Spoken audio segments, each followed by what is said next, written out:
बोलिए भारत माता की, भारत माता की, भारत माता की। आज के रोड शो में मेरे साथ यहाँ उपस्थित हमारे मल्काजगिरी के बहुत ही लोकप्रिय प्रत्याशी, आप सबके प्रिय श्री राजेंद्र एटेला जी, हमारे प्रदेश के अध्यक्ष, भारत सरकार में मंत्री और सिकंदराबाद से हमारे लोकप्रिय प्रत्याशी कृष्ण रेड्डी गारू जी, महेश रेड्डी जी, विधानसभा में विपक्ष के नेता, और यहाँ उपस्थित इतनी बड़ी संख्या में एकत्र आए देवी और सज्जनों, और मीडिया के मेरे साथी, प्रिंट मीडिया और इलेक्ट्रॉनिक मीडिया के मेरे साथी, आज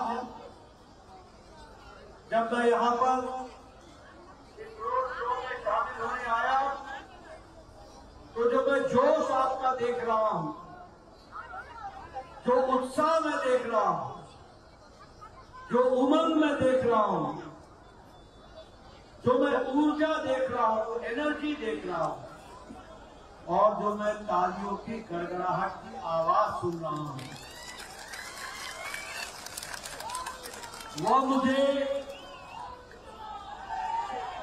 वह मुझे आश्वस्त करता है, कॉन्फिडेंस देता है, विश्वास दिलाता है कि आपने मल्काजगिरी से राजेंद्र एटेला जी को लोकसभा में भेजने का निर्णय ले लिया है।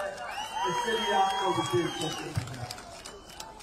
मित्रों, लेकिन ये चुनाव सिर्फ राजेंद्र एटेला जी को या किशन रेड्डी गारू जी को लोकसभा भेजने का नहीं है। यह चुनाव मोदी जी के नेतृत्व में विकसित भारत के संकल्प को पूरा करने का चुनाव है। ये भी हमको ध्यान है। आज आप बताइए मेरे को, एक समय था जब देश के बारे में कहा जाता था कि यहां कुछ नहीं बदलेगा, ऐसा ही रहेगा, राजनीति ऐसे ही चलेगी, कुछ बदलने वाला नहीं है। ऐसी उदासी मानसिकता से गुजर रहा था 10 साल पहले देश। और आज वही देश मोदी जी के नेतृत्व में संकल्प ये लेके, विकसित भारत का संकल्प लेकर के आगे चल पड़ा है। उत्साह के साथ ये फर्क हमको देखने को मिलता है। ठीक कहा आपने, मोदी है तो मुमकिन है। मित्रों, आज मैं आपसे बताना चाहता हूं कि मोदी जी के नेतृत्व में देश सुरक्षित है। एक समय था जब पाकिस्तान भारत पर अटैक करता था, गोलियां चलाता था, और भारत के जवानों को, आपके तेलंगाना से गए हुए जवान जो बॉर्डर पर देश की रक्षा करते थे, उनको हुक्म था कि जब तक दिल्ली न कहे वापस गोली मत चला। आज लेकिन आपको जानकर खुशी होगी कि मोदी जी ने तय कर लिया, जिस दिन से वो प्रधानमंत्री बने हैं, कि बॉर्डर पर कहीं भी गोली चले, जब तक उस जगह को तुम साफ न कर दो, तब तक अपनी गोली बंद न करो।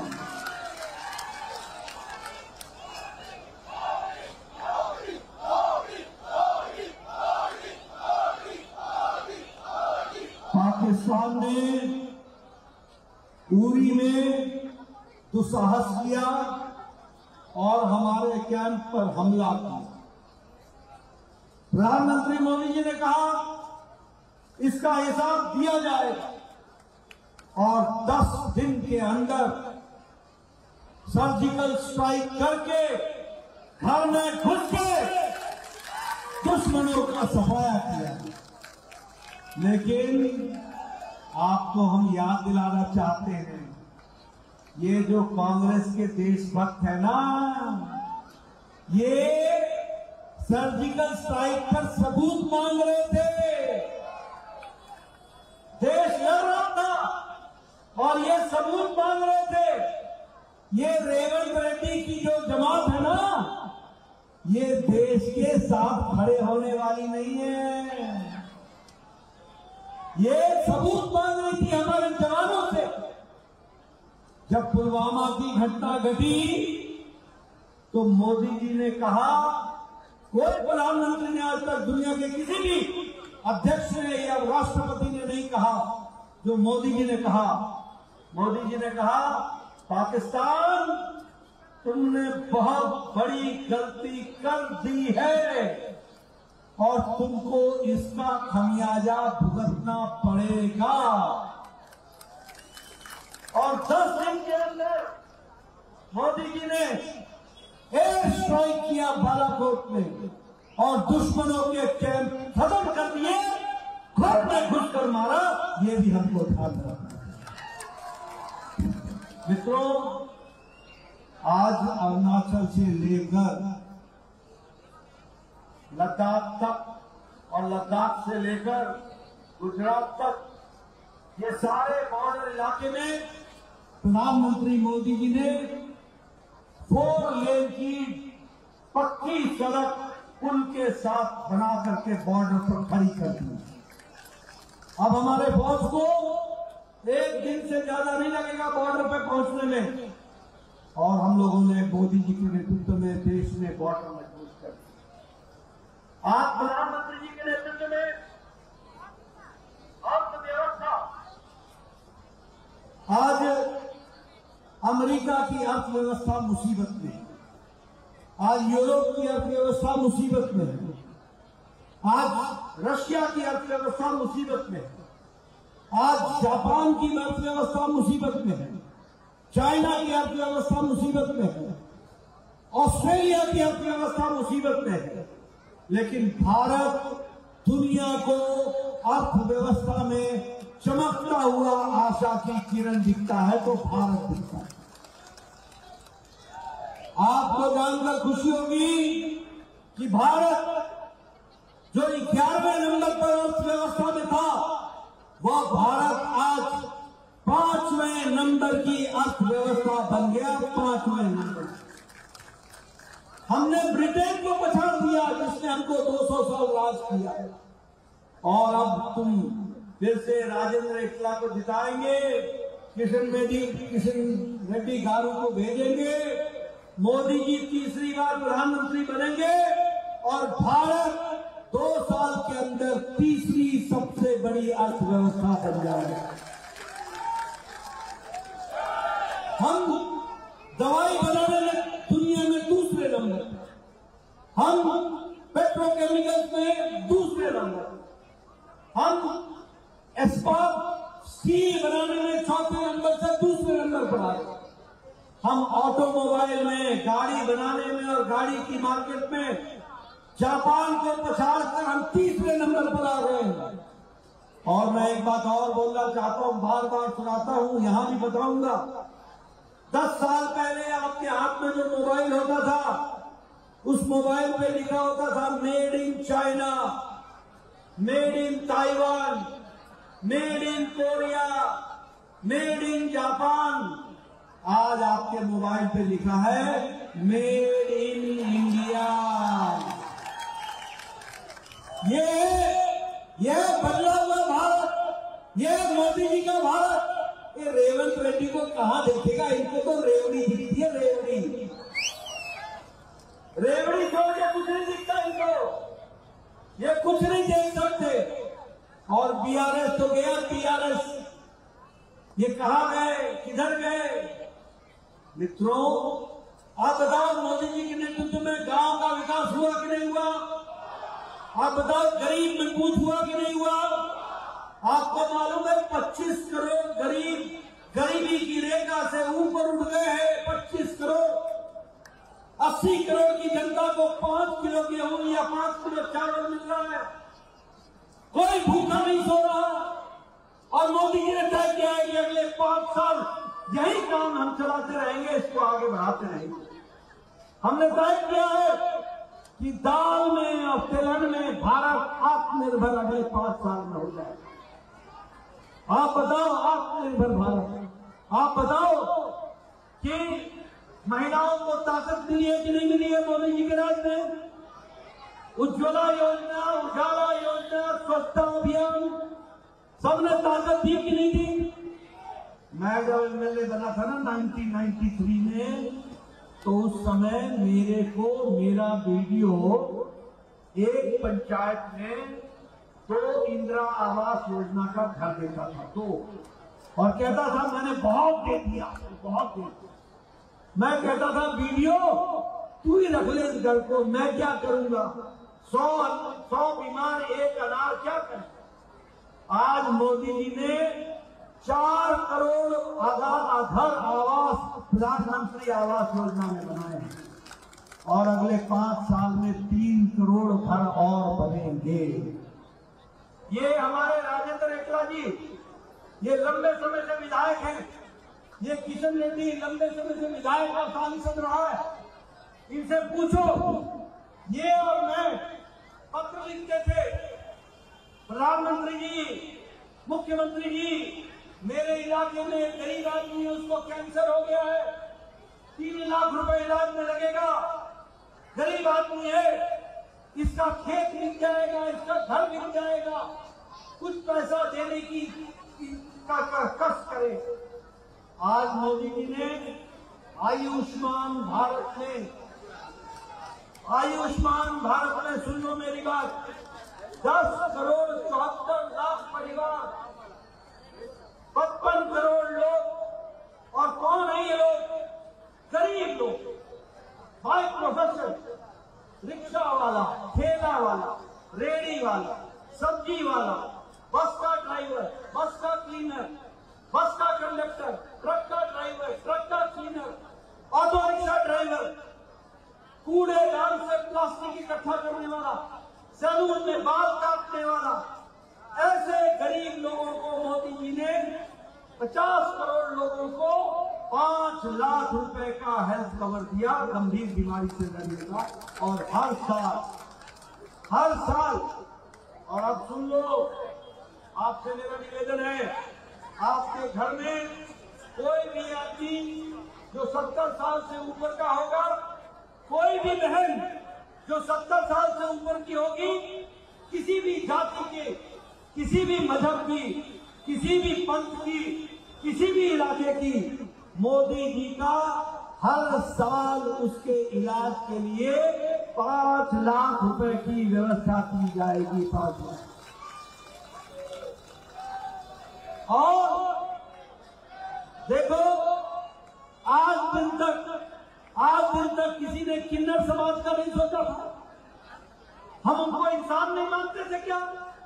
मोदी जी ने देश के सभी किन्नर भाइयों के लिए तय कर दिया है कि उनको आयुष्मान भारत से जोड़ के उनको भी हर साल 5 लाख रुपए का इलाज के लिए पैसा दिया जाएगा।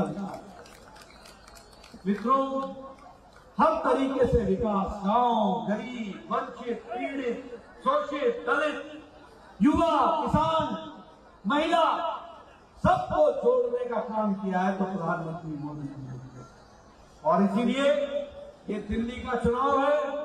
इस दिल्ली के चुनाव में अभी राजेंद्र एकला जी रिजर्वेशन के बारे में बात कर रहे थे, ये रिजर्वेशन के बारे में बात कर रहे थे। मैं बताना चाहता हूं, कर्नाटक में मुस्लिम भाइयों को 4% का आरक्षण, ओबीसी का हक छीन करके देने का काम वहां की कांग्रेस की सरकार ने किया है। बोलो, ऐसी सरकार को रहने देना है क्या? रहने देना है क्या? बाबा साहब अंबेडकर ने कहा है, धर्म के नाम पर आरक्षण नहीं होगा, धर्म के नाम पर रिजर्वेशन नहीं होगा, गरीबी के आधार पर होगा, सामाजिक न्याय के आधार पर होगा, चाहे हिंदू हो, मुस्लिम हो, क्रिश्चियन हो, ईसाई हो, सामाजिक अधिकार पर आधार पर होगा। लेकिन आंध्र प्रदेश में इन लोगों ने 5% मुस्लिम भाइयों को रिजर्वेशन देने के लिए वहां पर ओबीसी, SC ST की कैटेगरी के हिस्से को काट करके दिया। बोलो, ऐसी बदनीयत की सरकार चाहिए क्या? चाहिए क्या? अब एक बात और पूछता हूं, आप बताओ, की जगह पर कोई और प्रधानमंत्री होता तो कोरोना के समय इस तरीके का नेतृत्व कर पाता क्या? कर पाता क्या? मित्रों, प्रधानमंत्री मोदी जी ने हर क्राइसिस को, हर आपदा को अवसर में बदल दिया और देश को आगे ले गए। और इसीलिए मैं ये भी आपको बताना चाहता हूं, ये जो गठबंधन है ना, घमंडिया गठबंधन, घमंडिया, इनका घमंड ही नहीं करता है। रस्सी जल गई, बंद नहीं किया। चाहे टीआरएस हो, चाहे टीआरएस हो, चाहे केसीआर हो, चाहे स्टालिन हो, ये सब, ये क्या गठबंधन है आपको मालूम है? मालूम है क्या गठबंधन है? मोदी जी बोलते हैं भ्रष्टाचार हटाओ, ये सब बोलते हैं भ्रष्टाचारियों को बचाओ। ये इसका गठबंधन है। बोलो, कांग्रेस ने भ्रष्टाचार किया कि नहीं किया? बोलो, लालू ने भ्रष्टाचार किया कि नहीं किया? बोलो, अखिलेश ने भ्रष्टाचार किया कि नहीं किया? आप बताओ, ममता ने भ्रष्टाचार किया कि नहीं किया? आप बताओ, केशव चंद्रशेखर राव और कविता ने भ्रष्टाचार किया कि नहीं किया? आप बताओ, स्टालिन ने भ्रष्टाचार किया कि नहीं किया? ये सारे भ्रष्टाचारियों का जमावड़ा है और सारे परिवारवादी हैं। सोनिया को राहुल चाहिए, राहुल को प्रियंका चाहिए। और आप देखिए, ये अखिलेश डिंपल, बाकी फुल स्टॉप। लालू, राबड़ी, तेजस्वी, तेज प्रताप, बाकी जाओ जहां छुट्टी। ममता को अभिषेक चाहिए, केसीआर को केटीआर, कविता यही चाहिए, उद्धव ठाकरे को आदित्य ठाकरे चाहिए, शरद पवार को सुप्रिया सुले चाहिए। ये सब परिवार को बचाने वाली पार्टी में आते हैं। आप बताओ, राहुल गांधी बेल पर है कि नहीं है? बोलो, है कि नहीं है? आप बताओ, सोनिया गांधी बेल पर है कि नहीं है? आप बताओ, संजय सिंह बेल पर है कि नहीं है? चिदम्बरम बेल पर है कि नहीं है? आप बताओ, कार्तिक चिदम्बरम बेल पर है कि नहीं है? लालू यादव बेल पर है कि नहीं है? टीएमसी के नेता बेल पर है कि नहीं है? डीएमके के नेता बेल पर है कि नहीं है? आप बताओ, अरविंद केजरीवाल जेल में है कि नहीं है? आप बताओ, मनीष सिसोदिया जेल में है कि नहीं है? आप बताओ, सतेंद्र जैन जेल में है कि नहीं है? आप बताओ, आजम खान जेल में है कि नहीं है? आप बताओ, आपके प्रदेश से कविता कुमारी जेल में है कि नहीं है? ये सारे या तो जेल में है या बेल पर है। ये है घमंडिया गठबंधन, ये है इंडी अलायंस। ऐसे लोगों को आगे आने दोगे क्या? आने दोगे क्या? ऐसे लोगों की जरूरत है क्या? हमें देश को आगे ले जाने के लिए कर्मठ, ईमानदार, दमदार, मजबूत नेता नरेंद्र मोदी की नेतृत्व चाहिए। इस बात को आपको ध्यान में रखना। बोलिए, राजेंद्र इटाला को 13 तारीख को जिताएंगे ना? कमल पर बटन दबाएंगे ना? आगे ले आएंगे ना? वायदा करते हो? मैं दिल्ली में बैठ करके देखता रहूंगा, मलकाजगिरी, मलकाजगिरी, मलकाजगिरी। आगे आना चाहिए बीजेपी, बीजेपी, बीजेपी। और किशन रेड्डी गारू को जिताएंगे ना? जिताएंगे ना? और कमल खिलाएंगे ना? मैं देखूंगा सिकंदराबाद बीजेपी, बीजेपी, बीजेपी।